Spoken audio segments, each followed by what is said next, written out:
RCA, Channel 4, Los Angeles. Beat him to it.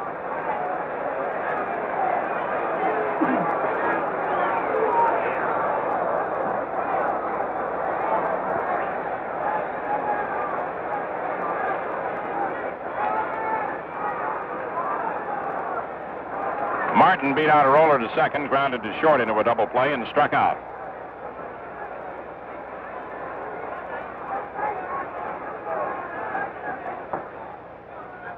High and inside, 1-1.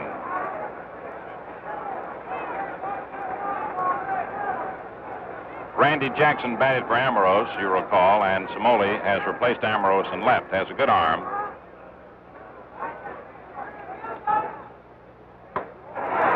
Strike 2, 1-2. Out on deck for New York is Moose Skowron. He will hit for Jerry Coleman.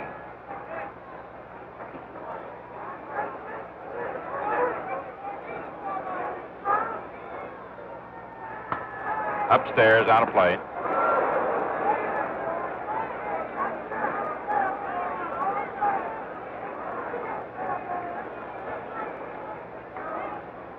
Dodgers leading 11-7, first half of the 8th inning.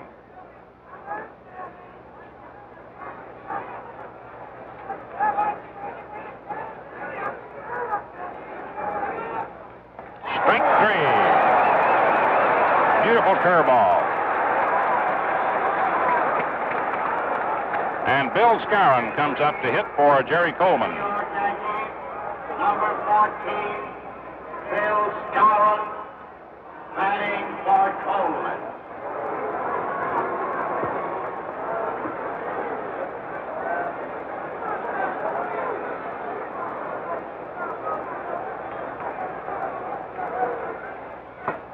Strike 1. Skowron played the first game of the series, was 0-for-4. Don Besson's fastball is really alive.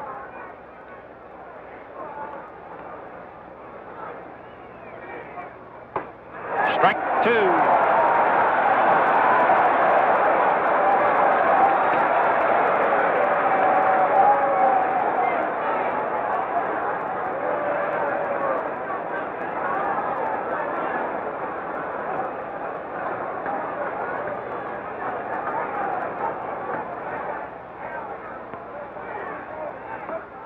Outside, ball 1, 1-2.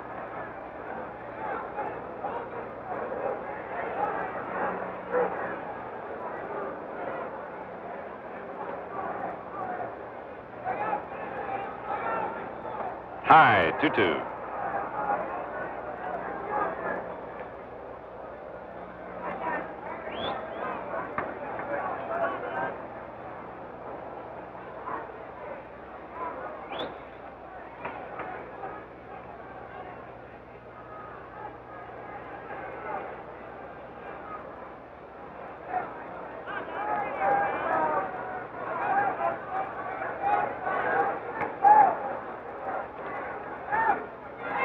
Strike 3. And Besson is really firing that fast one.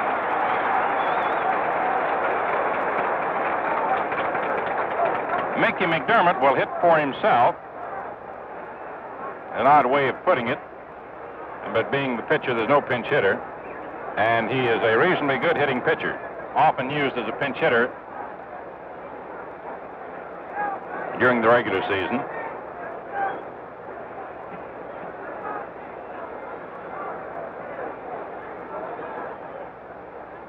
High, ball 1. Besson has struck out 4. He's been in there since the 3rd inning. Don Newcomb was knocked out in the 2nd. Roebuck relieved, and Besson came on in the 3rd.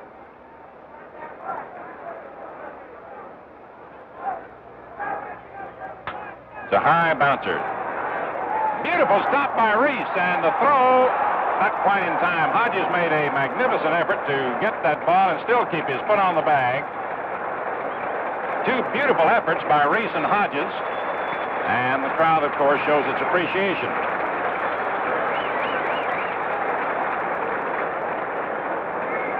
Scored as a base hit, of course.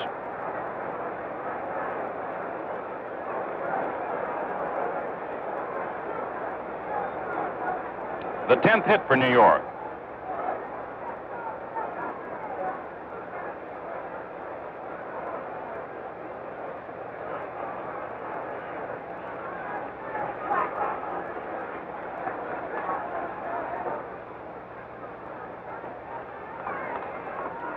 Leadoff man Gil McDougall at the plate.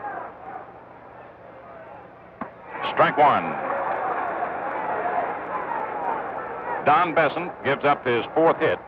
Newcomb allowed 6.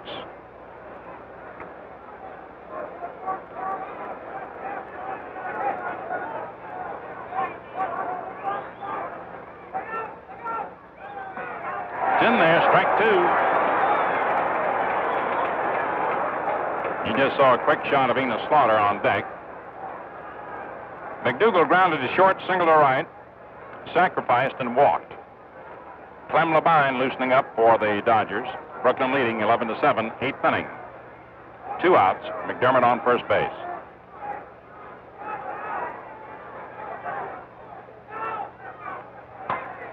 Slow roller, Robinson charges it, barehands it, throws, and it is in time on a beautiful play.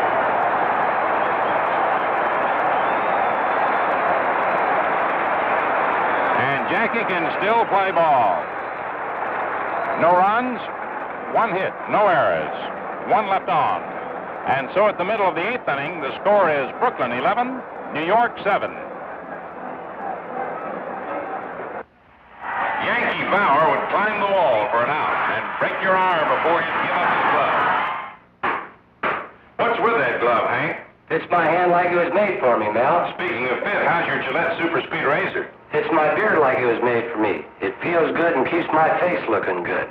That figures because today there are 3 Super Speeds, 1 made for you. The light for sensitive skin and most younger fellows, regular for average skin and beard, heavy if you like the heft and feel of a heavier razor. Each is differently engineered. One has the right blade edge exposure, edge angle, and weight to give you those easy up and atom shaves. The Gillette Super Speed is convenient. You change blade, zip, and rinse it clean. A nearby store has this World Series special. Razor, Gillette Blue Blade dispenser, and travel case, $1 plus free baseball encyclopedia. Andy Carey has gone in to play third base for New York. Billy Martin, who was playing third, has shifted over to second. Skowron batted for Jerry Coleman, who was playing second base.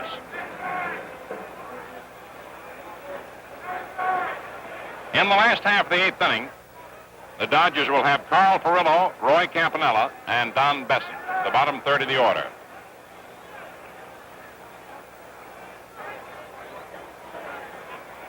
The paid attendance this afternoon, 36,217. And they have seen one of the wildest World Series games in history. For any latecomers, the Yankees got 1 in the first, 5 in the second. The Dodgers came back with 6 in the last of the second, 1 in the third. The Yanks 1 in the fourth, and the Dodgers 2 in the fourth and 2 in the fifth, and they lead 11-7. Mickey McDermott on the mound, the 7th Yankee pitcher. Strike 1.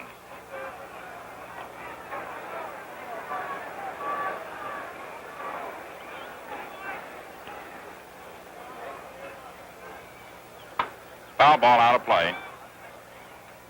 And for the late viewers, it's been a game featured by a grand slam homer hit by Yogi Berra off Don Newcomb, a 3-run homer hit by Duke Snyder off Tommy Byrne that tied the score in the second inning, and 2 doubles by Gil Hodges that drove in the last 4 Dodger runs. Out of play.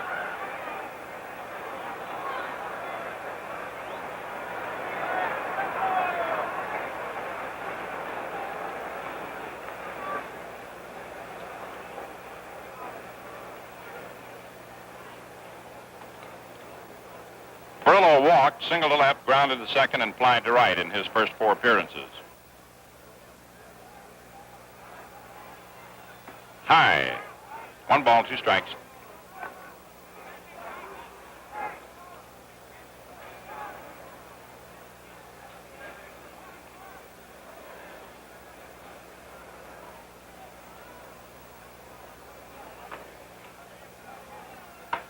There's the looper out into left field that's dropping for a base hit.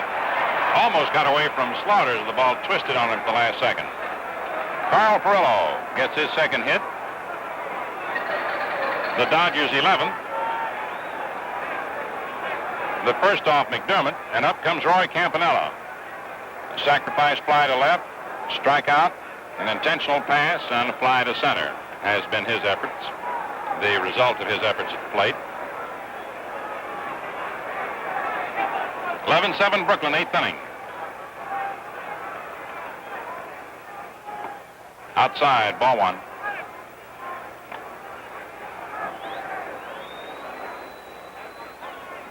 Joe Collins holding against Furillo. Dusty Bodges, the umpire.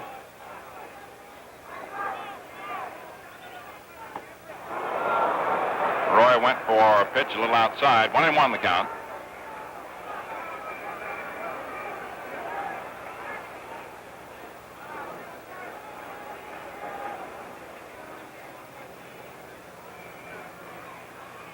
It's in there. Strike 2, 1-2.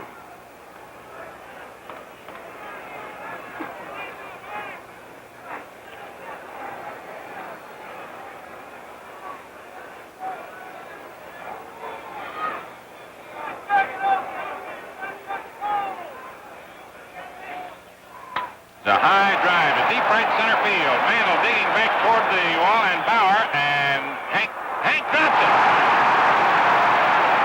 And Furillo goes on to second. The ball gets by McDougal, and Carey backs up. The sun apparently bothered Bauer. He had it and then lost it, and he's charged with an error.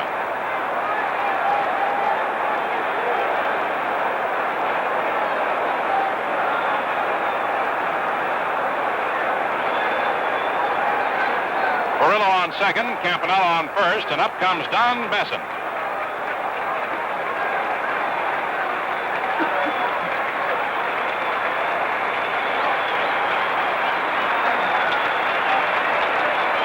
Besson, single to left, struck out and walked. The third Dodger pitcher has been in since the third inning. Yankees looking for the sacrifice. The bunt foul.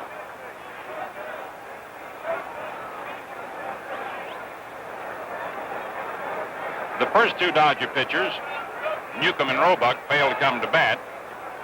Besson got a hit. Larson, who started for New York, got a hit. And Tom Morgan, who was in for New York, got a hit. And so did McDermott. So 4 of the pitchers used today got base hits. Foul ball. Strike 2.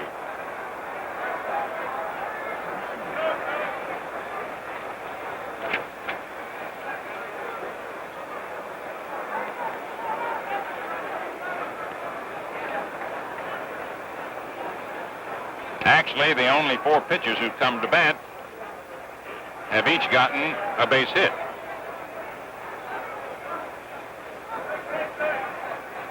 No balls, 2 strikes. Furillo on second, Campanella on first. Yankees are still playing for a bunt. Collins is waiting on the grass.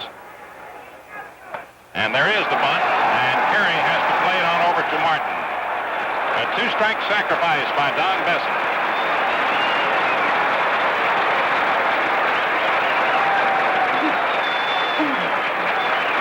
Furillo being moved over to third, and Campanella to second. Brooklyn leading 11-7, last half of the 8th inning, and leadoff man Jim Gilliam comes up. 3 times he walked, first 3 appearances, then he struck out and grounded to third. And he himself has had sort of a wild day from the standpoint of switching around, because the Yankees have used 7 pitchers, right-handers and left-handers, and he's a switch hitter. So he's been on either side of that plate several times. A liner, base hit. Furillo scores. Here comes Campy around third, and he comes on in to score.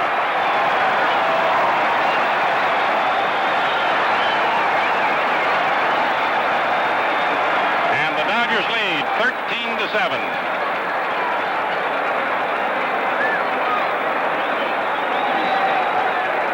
Jim Gilliam with the infield drawn in for a play at the plate. Line 1, just out of the reach. of the struggling Billy Martin. And the Dodgers come up with their 12th base hit and runs 12 and 13.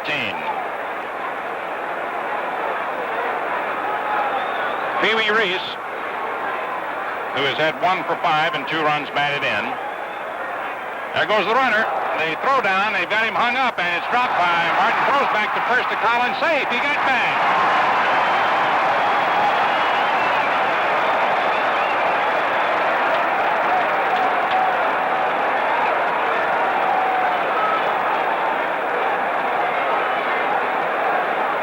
The Dodgers apparently had the hit and run on. Pee Wee Reese is one of the best in the business at the plate on the hit and run. And when he missed the pitch, Gilliam saw that he was trapped, stopped, and got back to first.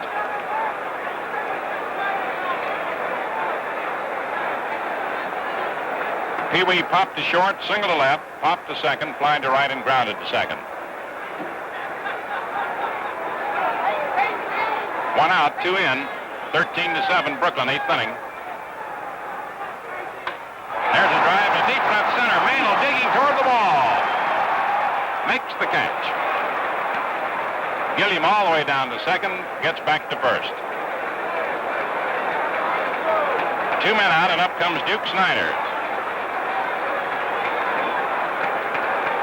A pair of walks, a 3-run homer, a single, and a strikeout for the afternoon.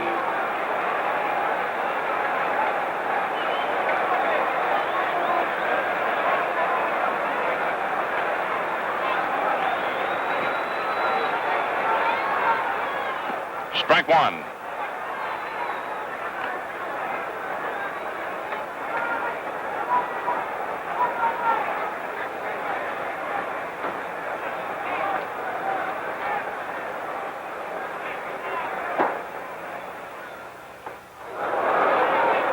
No balls, 2 strikes.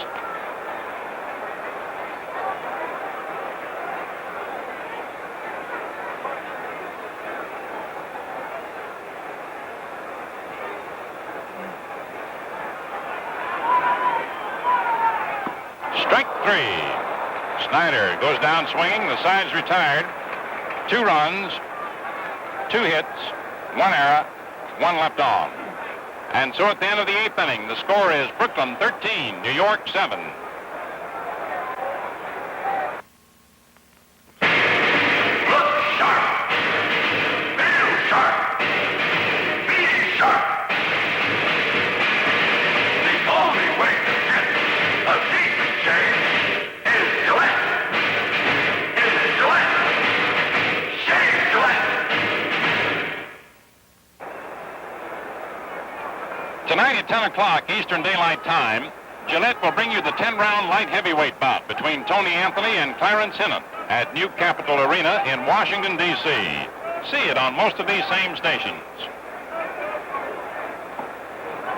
8-inning totals, the Dodgers 13 runs, 12 hits, no errors. The Yankees 7 runs, 10 hits, and 2 errors.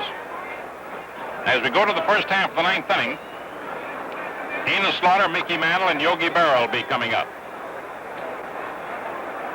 Don Besson, the 3rd Dodger pitcher who has been on the mound since the 3rd inning, has performed magnificently.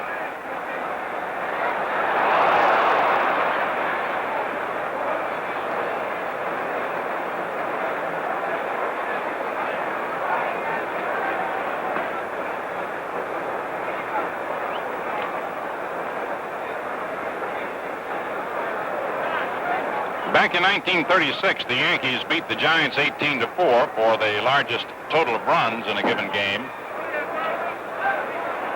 Today, these two teams have piled up 20 runs, with the Dodgers leading 13-7 as we go to the 9th inning. In the longest game by time ever played in a World Series. Enos Slaughter, the batter. Ball 1. In 1947, the Yanks and Dodgers played a 3-hour and 19-minute game. And already this one is some 3 hours and 22 minutes old. 2 balls, no strikes.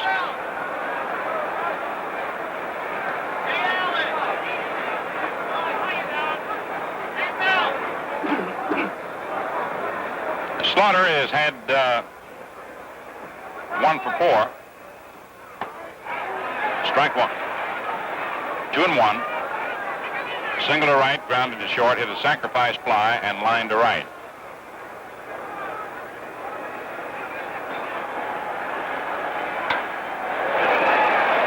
Base hit.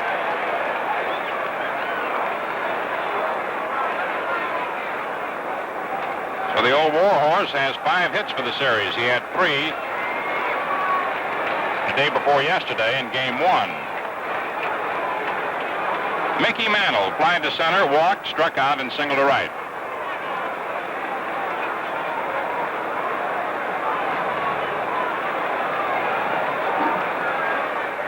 High, ball 1. 11 hits for New York, the 5th off Besson.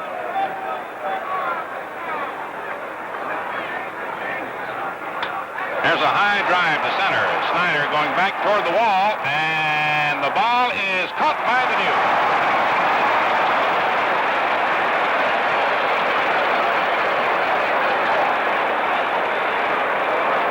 One away.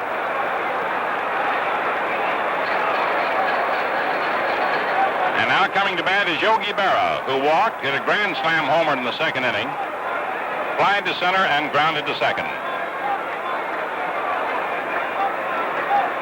Brooklyn 13, New York 7, 9th inning.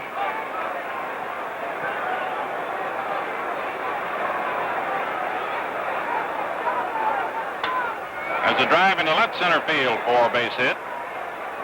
Slaughter on his way to third. Simoli tosses back into Gilliam, and Yogi holds it first.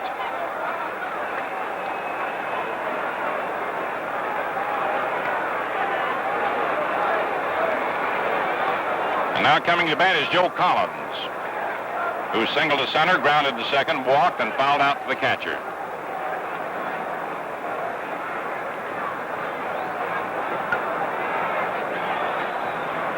Each team's had 12 hits. Strike one. Clem Labine gets up to throw for Brooklyn. There's Clem, number 41.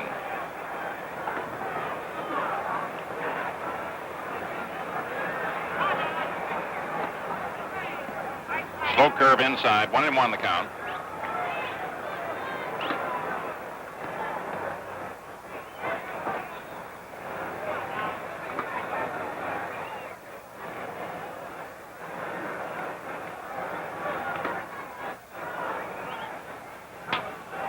Slow bounder to Reese, to Gilliam, that's all.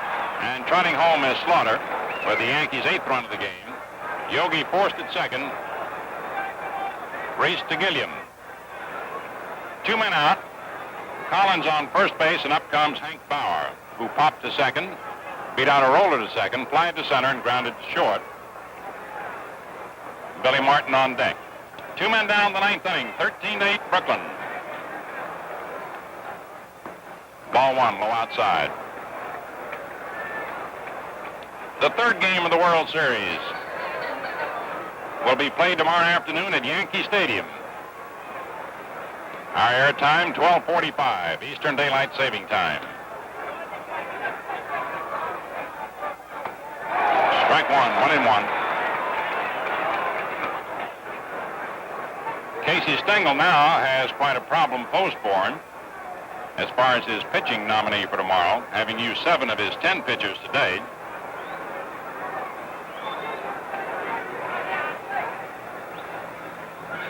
There's a high fly ball to left. Simoli getting under it. And the ball game's over. In the 9th inning for New York, 1 run, 2 hits, no errors, 1 man left on. And the final score, the Brooklyn Dodgers 13, the Yankees 8, Brooklyn 13 runs, 12 hits, no errors. The Yankees 8 runs, 12 hits, and 2 errors. In a moment, we'll review the highlights of the game for you.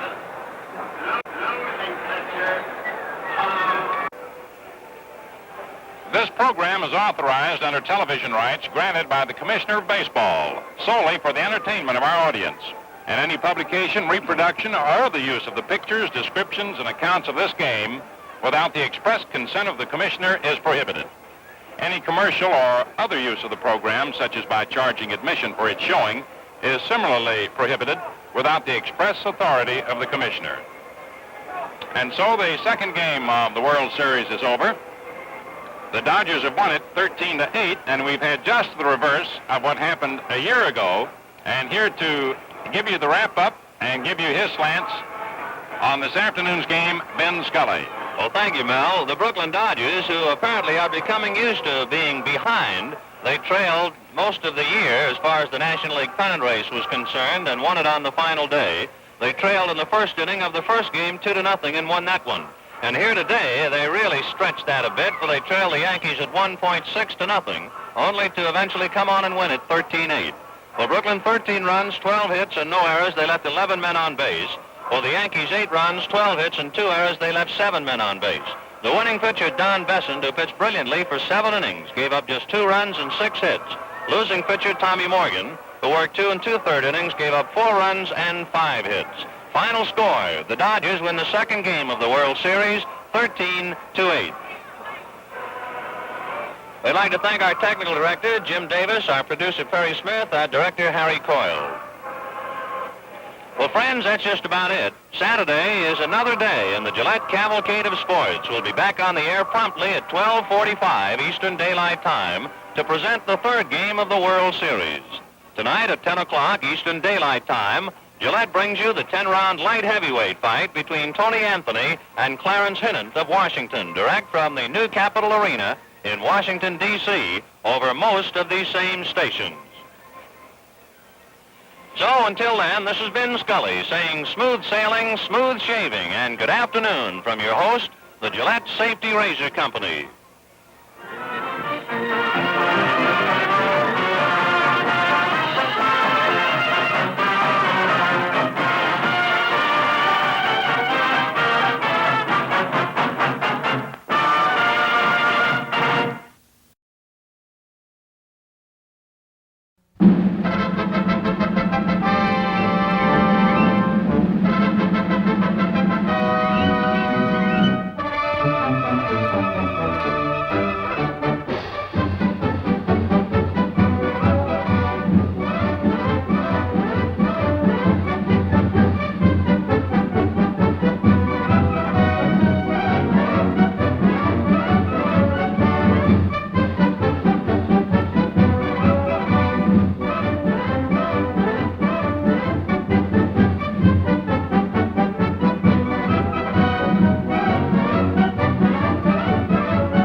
In baseball, it happens every fall. Hearts flutter, blood pressure rises, excitement fills the air. It's World Series time, the premier event of the American sports scene. 1956 presents an encore performance by the same antagonists who fought it out in a thrilling 7-game series in 1955. The Brooklyn Dodgers and the New York Yankees, managed by Walt Alston and Casey Stengel. Baseball is unchallenged as our great national game. No other sport can sustain the interest of the entire country for 6 long months and then rekindle it to climactic heights in a postseason series. From the tiniest little leaguer in a crossroads town to the #1 citizen in the White House, pulses quicken as attention is turned to the struggle for baseball supremacy.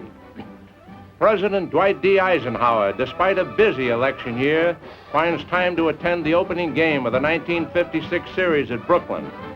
Manager Alston of Brooklyn introduces all the Dodgers to President Eisenhower, who had made a special request to shake hands with all the players. Next come the Yankees, introduced by manager Stengel. Beginning their warm-ups down in the bullpens are the starting pitchers. 39-year-old Sal the Barber Magley will hurl for the Dodgers. Sal staged a great comeback for Brooklyn, highlighting his 13 victories with a no-hitter September 25th. Going for the Yankees will be Ed Whitey Ford, the stocky southpaw, who won 19 games during the regular season. The capacity throng rises for the national anthem while the colors are raised. The umpires gather at the plate for a briefing on ground rules and a check of the lineup cards. President Eisenhower tosses out the first ball to catcher Roy Campanella, safely clearing the heads of the battery of photographers with a perfect pitch. Campy promptly returns the ball to the president. Magley takes his warm-up throws. Hank Bauer steps to the plate and the series is underway. Bauer grounds out to Jackie Robinson for the first out of the game. Enos Slaughter slashes the ball down to Gil Hodges, and it skids off his glove for a hit. That brings to the plate Mickey Mantle, winner of baseball's triple batting crown. He won the American League batting title, led in runs batted in, and walloped a total of 52 home runs. Magley gets one strike on Mantle, and there it goes over the right field fence across Bedford Avenue and deep into a parking lot. Slaughter scores ahead of Mantle, and the Yankees have a quick 2-0 lead.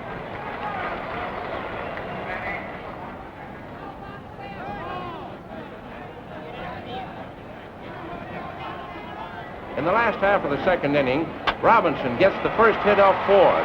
It's a homer into the left field stand.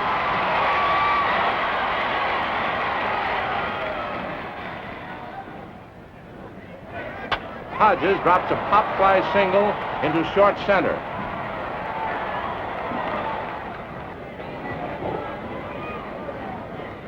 Curillo follows with a double to left center.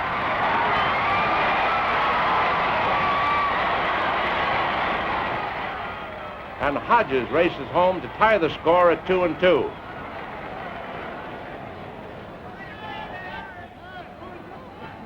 With one out in the third inning, Reese of the Dodgers beats out a hit to deep short, on which Gil McDougald makes a sparkling backhanded stop, but his throw is too late.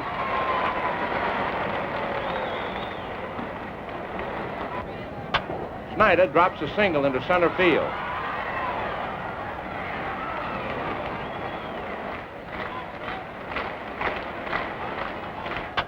Gil Hodges smashes a home run into the left field lower deck.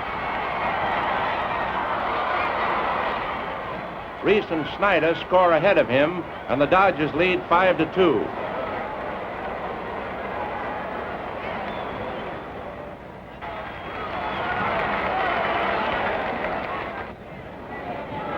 With one out in the fourth inning, Martin hits Magley's first pitch into the left field seats, and the Yankees reduce the lead 5-3.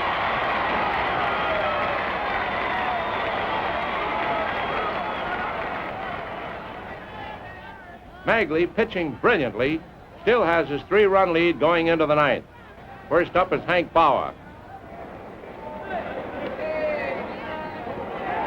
He strikes out in one of Magley's baffling curveballs. It's the 10th strikeout for the Barber. Slaughter, who has given Magley trouble all day, lines a single to left. That brings up Mantle. On the second pitch, Mickey hits sharply to Junior Gilliam, who starts a lightning double play, and the Dodgers win 6-3.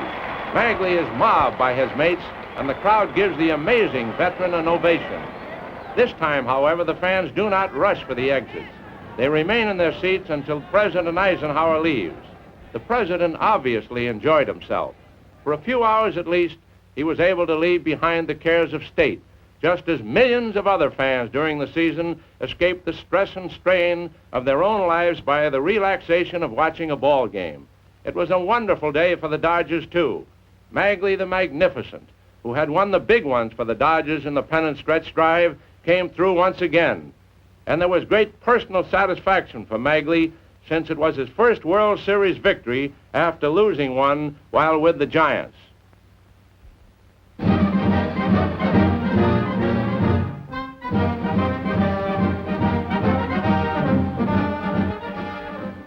Adlai Stevenson, candidate for the presidency, interrupts his busy campaign through the East to visit Ebbets Field for the second game of the World Series. A distinguished spectator, Stevenson shows he's neutral by wearing both Dodger and Yankee caps. Another neutral is the Commissioner of Baseball with Mrs. Frick. Starting pitchers for Game 2 are Don Larsen and Don Newcomb. Newcomb, 27-game winner this season, will try to make it 2 straight for the Dodgers over the Yankees. The Yanks, after taking a 1-0 lead in the first inning, are on the march in the second. Larsen's base hit brings in Billy Martin, who had singled and was sacrificed to second. And now it's 2-0 with 1 out.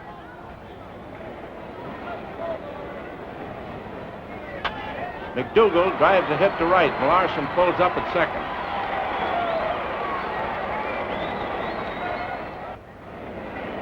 Enos Slaughter slaps a grounder to Reese, and McDougal is forced at second while Larsen takes third. Mickey Mantle's up.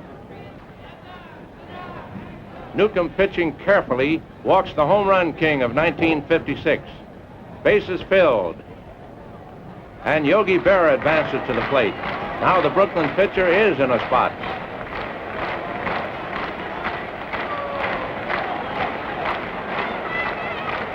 Newcomb's first pitch misses the plate. On the next one, Berra connects and the ball goes high and far over the right field wall. 4 more runs, a 6-0 lead, and Yogi has hit the 5th Grand Slammer in World Series annals. It's a long, slow walk for Don Newcomb. That's a nice fat lead for Larsen as Gil Hodges opens the Dodger half of the second with a single to right center. Joe Collins takes Sandy Amoros's grounder, but wait. He drops the ball, and there's no play at either base. It's his first World Series error. The bases are filled when Carl Furillo walks. Campanella sends a sacrifice fly to Slaughter, and Hodges scores the Dodgers' first run. Dale Mitchell comes up to bat for Roebuck. And Billy Martin takes his pop foul. The bases are jammed again when Gilliam walks. Stengel calls for Johnny Cooks to get that 3rd out.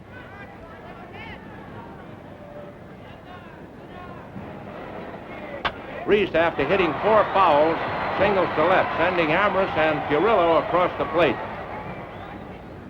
It's time for another pitching change. Stengel brings in Tommy Byrne, a southpaw, to face left-hand hitting Duke Snyder. The Duke misses a wide curve, but not this one.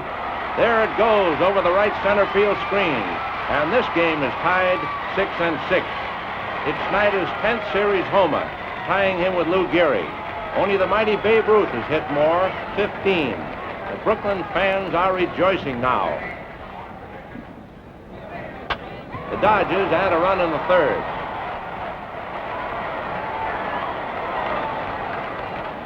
But the Yankees make it 7-7 in the 4th off Don Besant. It's Hodges up in the 5th against Morgan. Snyder and Robinson on base. Again, it's a drive to left, and Slaughter sprawls as the ball goes past him for a double. Now it's 11-7.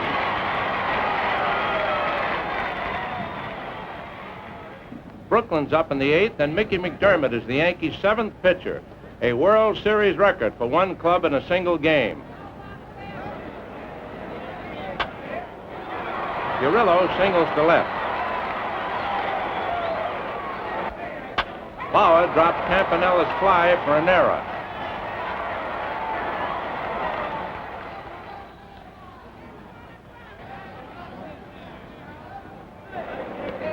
The runners move up when Besant sacrifices. Now the Yankee infield draws in for a possible play at the plate. But Gilliam's sharp hit goes past Martin. In come Furillo and Campanella. Brooklyn 13, New York 7. It's the last chance for the Yankees as they come up in the 9th. Slaughter leads off with a single.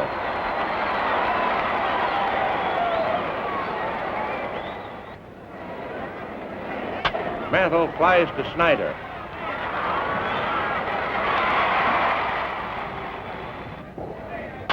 But Berra singles to center, and Slaughter takes third. Collins forces Berra, Reese to Gilliam, and Slaughter brings in the first Yankee run off Besant since the fourth inning. Besant has his first World Series victory when Bauer flies to Gino Cimoli. For the second straight game, Brooklyn fans have something to cheer about.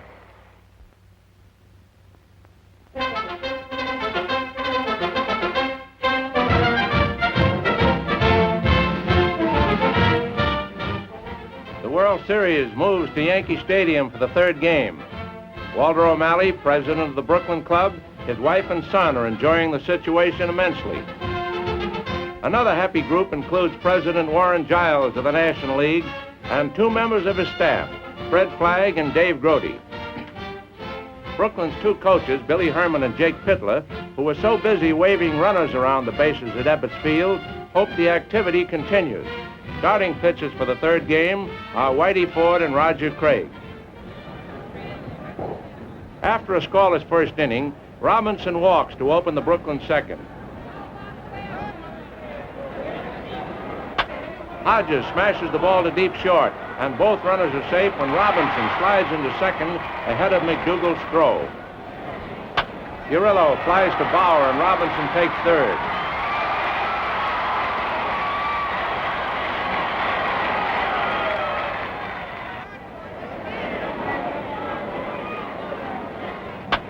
Campanella follows with a long drive to right field.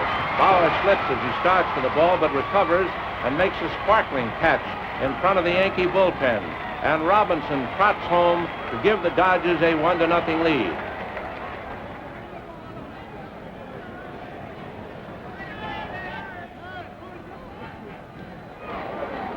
With one out in the Yankee half of the second, Martin drives the ball into the left field seats, and the game is tied at 1-1.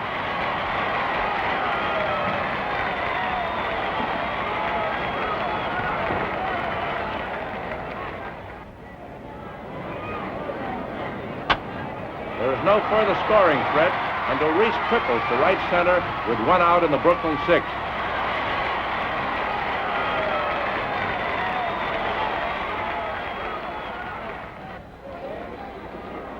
Snyder then sends Mantle deep for his 400-foot drive to center field. Reese has plenty of time to score and put Brooklyn back in the lead, 2-1. With one out and Bauer on first following a single, Berra keeps the rally rolling with a single to right center, and Bauer dashes to third. Slaughter is the next batter and works the cautious Craig to a 3-1 count. Craig then makes one too good for Slaughter, and he propels the ball into the right field stands, scoring Bauer and Berra ahead of him and sending the Yankees out in front 4-2. Slaughter is given a hero's welcome by the Yankee bench.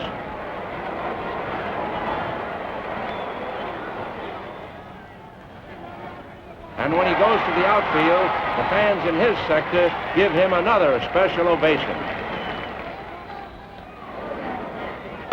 Urillo opens the ninth with a 400-foot smash to right center.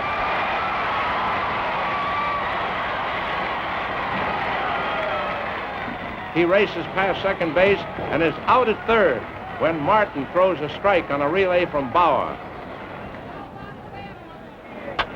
Carey tosses out Charlie Neal for the last out, and the Yankees win 5-3. The fans depart talking about the ageless Slaughter and the excellent pitching of Whitey Ford, who scattered 8 hits for his 4th World Series victory.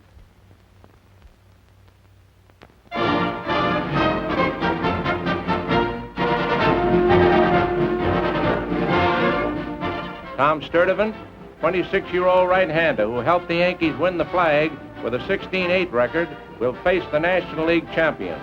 Tom draws an experienced World Series competitor, 29-year-old Carl Erskine, who will be making his 10th appearance and 7th start.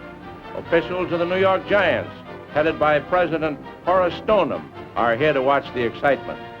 Also among today's crowd are Frank Lane, St. Louis Cardinals general manager, and the club's field skipper, Fred Hutchinson. Another who will be pulling for the Dodgers is Bob Carpenter, president of the Philadelphia Phil.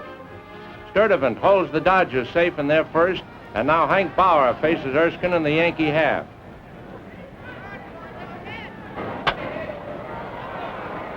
Back goes Snyder for the drive 400 feet away, holding the ball as he scrawls.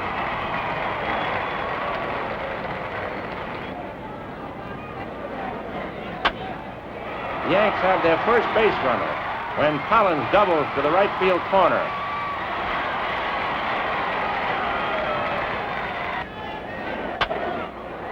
Hodges takes Mantle's grounder and Erskine covers for the out. Collins moving over to third. There are 2 strikes on Berra when he slashes a single into the outfield after Reese makes a desperate dive for the ball. Collins comes in to give the Yankees a 1-0 lead.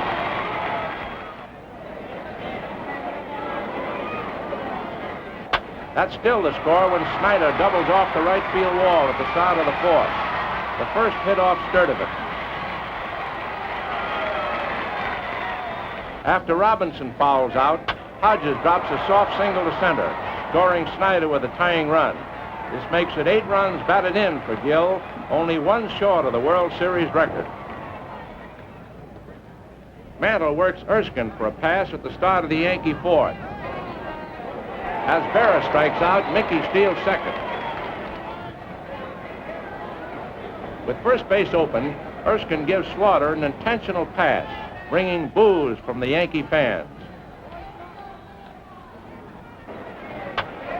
Strategy goes astray when Martin singles to left center, scoring Mantle and putting Slaughter on third.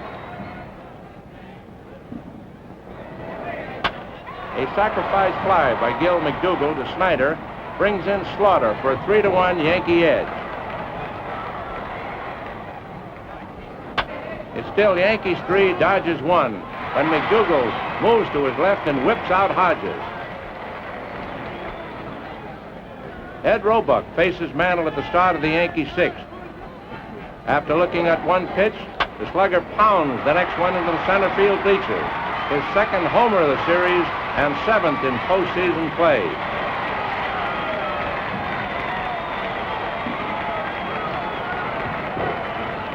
With Andy Carey on first after hitting a single off Don Drysdale in the New York 7th, Bauer wallops his first World Series homer, a shot into the lower left field seats.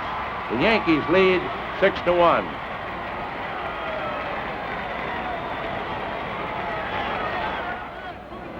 It's the 9th inning. Robinson leads off with a double to deep left center.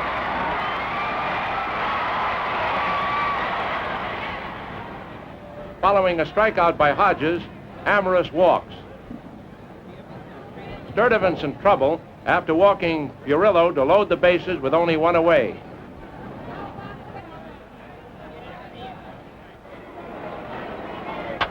Campanella drops a single into left field. And Robinson comes across the plate. Stengel talks to Sturdivant and gives him a pat and a vote of confidence. Randy Jackson bats for Drysdale and takes a 3rd strike.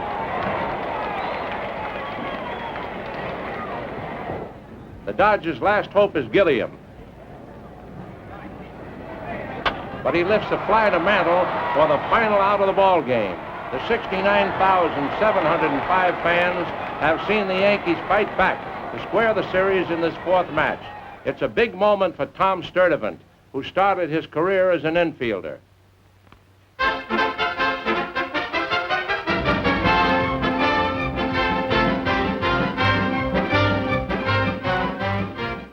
Manager Bertie Tebbetts and General Manager Gabe Paul of Cincinnati are among the spectators at the 5th game, but they didn't miss by much, having active roles themselves in the 1956 World Series.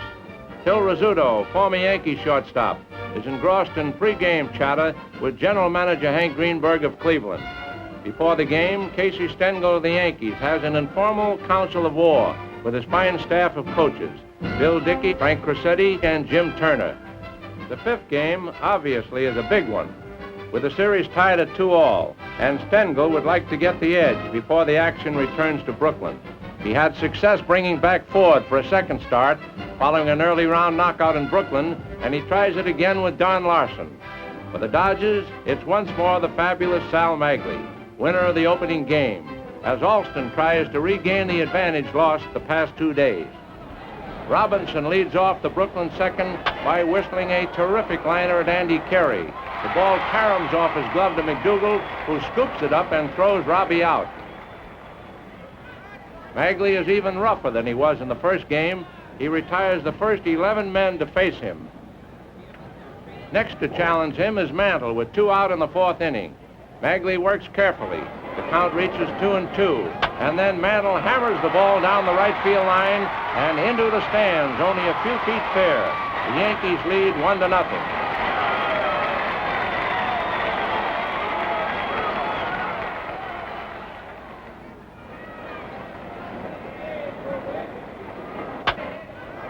Berra wraps a sizzling liner to center, and Duke Snyder races over and makes a sensational backhanded somersault catch, spearing the ball above the grass tops.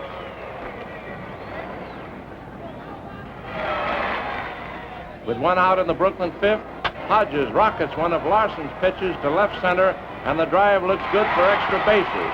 However, it's Mantle's turn for fielding brilliance as he overhauls the ball and makes a tremendous one-handed catch. Magley's first pitch is slapped into center field for a single by Carey in the 6th inning. Larson steps into the box and looks for a signal from third base coach Frank Crosetti. Larson lays down a sacrifice, and Carey moves to second base. On Magley's second pitch, Bauer singles to left, and Carey scores to make it 2-0 for the Yankees. All attention by this time is being focused on Larson, and it isn't because of the strange sight he presents of pitching without a windup. Don hasn't permitted a hit, and no Dodger has reached first base. He continues his pitching charm through the 7th, and now it's the 8th inning. Jackie Robinson is the first batter. With 2 strikes on him, Jackie bounces the ball to the box, and Larson tosses him out. Hodges is next. Larson begins with a called strike. And with a count 1-2, Hodges lines to Carey. Then comes Amaris. For the 3rd straight time, Larson starts with a called strike. On the second pitch, Amaris flies to Mantle. There is no secret about Larson's no-hit bid. He receives a deafening standing ovation from the crowd when he steps to the plate as the first Yankee batter in the 8th. But Magley still is conceding nothing. Larson strikes out. Bauer also goes down swinging on a back-breaking curve. Collins then takes his turn, and Magley also whiffs him to strike out the side. Now the stage is all Larson's, and a strange hush falls over the crowd as it realizes the overpowering drama of the situation. Never before has a pitcher hurled a no-hitter in the World Series, much less a perfect game. Larson is only 3 outs away. First man to face Larson in the 9th is Carl Furillo. The first pitch is a called strike. Furillo fouls the next one back into the screen. Ball 1 high. Another foul into the stand. Then still another. Furillo flies to Bauer.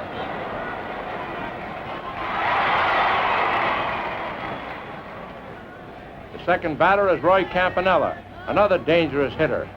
Crouching behind Yogi Berra at the plate is the most important man in the ballpark to Larson. That's the plate umpire, Babe Kennelly. Every pitch is important now. Campanella fouls the first pitch down the left field line. Then Campy bounces the ball to Martin and is thrown out. Only one man now blocks Larson from the greatest pitching achievement of all time, and that man is Dale Mitchell, who comes to the plate to pinch hit for Magley. The first pitch is a ball high. Then a curve for a called strike. A swinging strike, and the count is 1-2. Larson touches the rosin bag. Takes his time, removes his cap. Another pitch is fouled off. Larson goes through the same cap-tugging and dirt-pawing maneuvers. He faces the batter again, and from behind the plate, umpire Pinelli awaits the pitch with intense concentration. Here it comes. Mitchell starts to move the bat, checks his swing, and Pinelli's arm goes up. Strike 3. And with that fateful move, Pinelli opens the door to the Hall of Fame for Larson. It also touches off one of the wildest player demonstrations the Yankees ever have staged. As the Yankees win 2-0, and within a fraction of a second, Larson is surrounded by a seething mass of Yankees that gradually sweep him toward the clubhouse where bedlam breaks loose. Larson's fantastic performance of retiring 27 men in succession hasn't been accomplished in the major leagues since 1922. For Pinelli, the game was a wonderful climax to an amazing 22-year career as a National League umpire in which he never missed an assignment in more than 3,400 games. Larson was lavish in his praise of his battery mate, Yogi Berra. Don pitched the perfect game, but Yogi also caught a perfect one. He turned in a brilliant job behind the plate.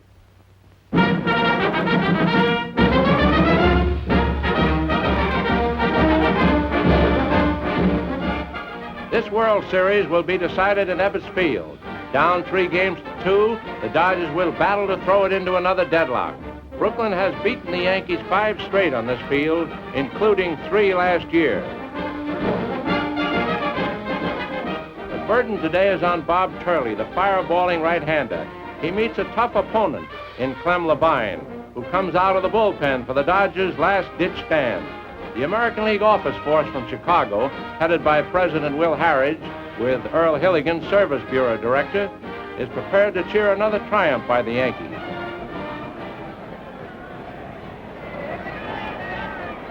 After Bauer opens with a single to center, Collins raps to Gilliam, who starts a double play.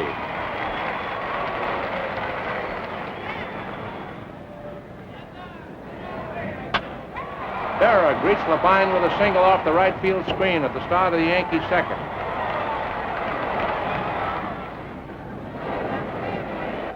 Gilliam comes in fast for Slaughter's roller and gets Berra at second with a backhand flip to Reese. It's still a scoreless battle as the Dodgers come up in the 5th. Pirillo strikes out. Curley's pitching without a windup. The Yankee hurler makes Campanella a strikeout victim too. And then he whiffs Labine on 3 pitches. The 8th strikeout for Bob. The 7th inning is over, and the battle is still scoreless when Campanella fans for the 3rd time. It's the 10th strikeout for Turley.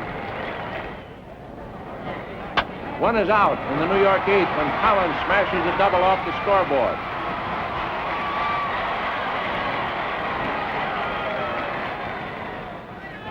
Alston comes to the mound. Will Labine pitch to Mantle? No, he's giving Mickey an intentional pass.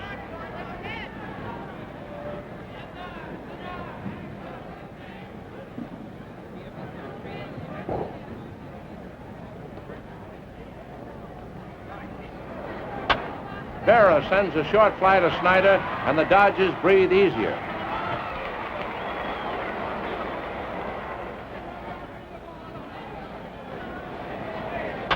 Slaughter's roller is taken by Gilliam, and the threat is over.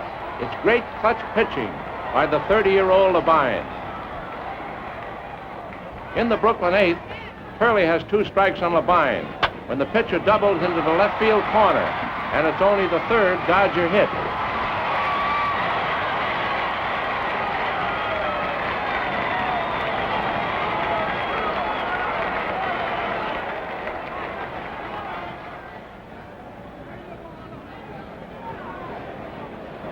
Gilliam twice bunts foul.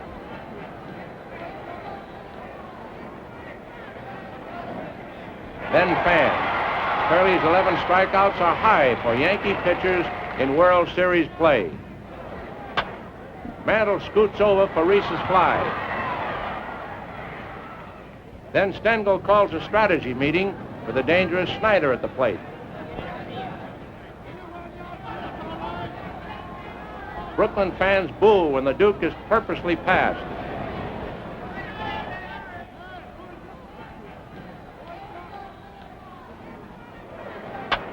The Yankee crisis is over when Robinson pops to Carey.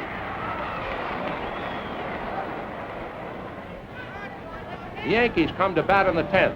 Only once before in series history have two teams gone into extra innings with neither having scored. Levine makes Curley a victim on strikes. Bauer sends a grounder to Reese for an easy out. Levine continues his mastery as Gilliam tosses out Collins to retire the Yankees. With one out in Brooklyn's 10th, Gilliam walks.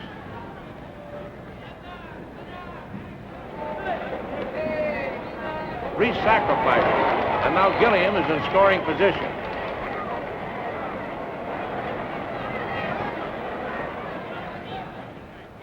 With first base open, the Yankees take no chances and pass Snyder.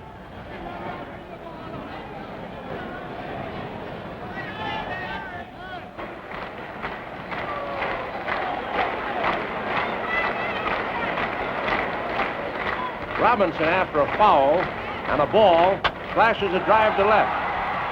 The leap by Slaughter is in vain. Gilliam comes home in the single with a run, which wins for the Dodgers 1-0. Let's have another look at that play.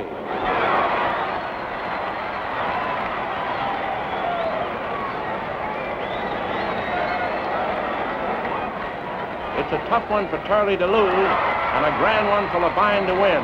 The crowd saw two great pitchers today, and baseball drama at its best. Every game has its heroes.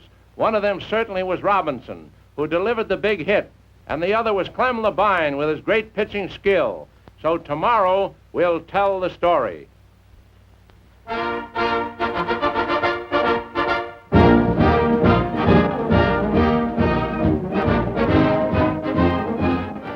This is the day, a chilly one, October 10, when the 1956 World Series champion will be crowned.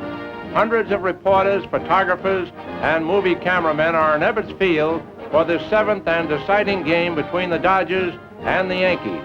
A spectator for the entire series is Joe Cronin, general manager of the Boston Red Sox. 23-year-old Johnny Cooks, making his first series start, is the hope of the Yankees. For the Dodgers, it will be big Don Newcomb. And here are the men who have maintained the Yankee dynasty.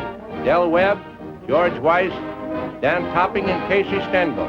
7 pennants in 8 seasons for Casey, and 5 World Series triumphs. There's the huddle at home plate, and the Dodgers take the field for their rendezvous with destiny.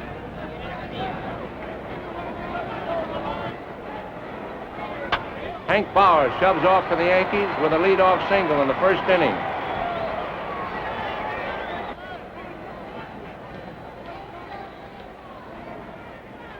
With Martin batting, Bauer steals second.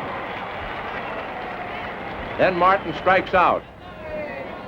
Newcomb fans Mickey Mantle on a 3-2 pitch. The count is 2 strikes when Yogi Berra slams one down the right field line. His second homer of the series sends the Yankees out in front 2-0.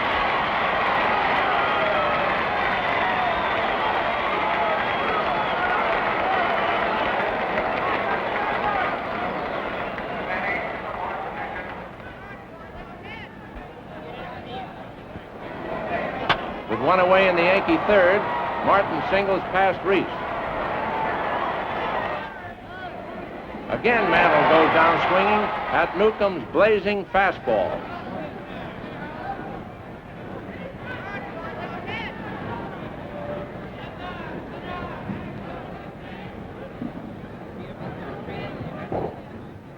The Brooklyn pitcher gets 2 strikes on Berra.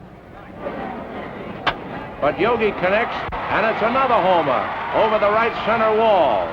It's 10 runs batted in for Yogi, an all-time World Series record. The Yankees go ahead 4-0.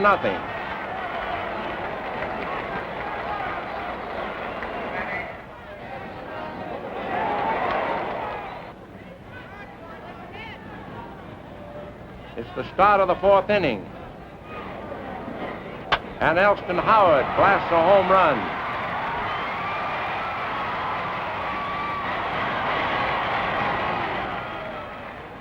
Manager Alston calls for Don Besson to stop the Yankee sluggers. That's all for Newcomb. In the 7th, the Yanks still lead 5-0. Roger Craig is the Brooklyn pitcher, and Martin singles to left center.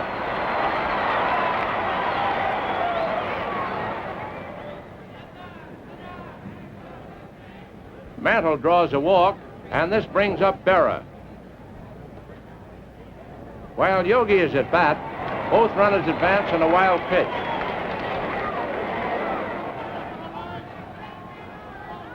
The bases are filled when Berra is walked intentionally. No one out, and Bill Skowron up.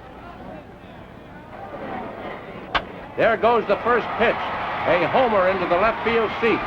That makes it 9-0. 2 records tumble. It's the 12th homer of the series for the Yankees, and it's the first time the same team has hit 2 grand slammers in the same series. Cooks goes into the 9th with a 2-hitter and a 9-0 lead. Gilliam goes out on a grounder to Skowron. Reese tries a surprise maneuver, but Berra grabs his bunt in foul territory. Snyder drives a single to center.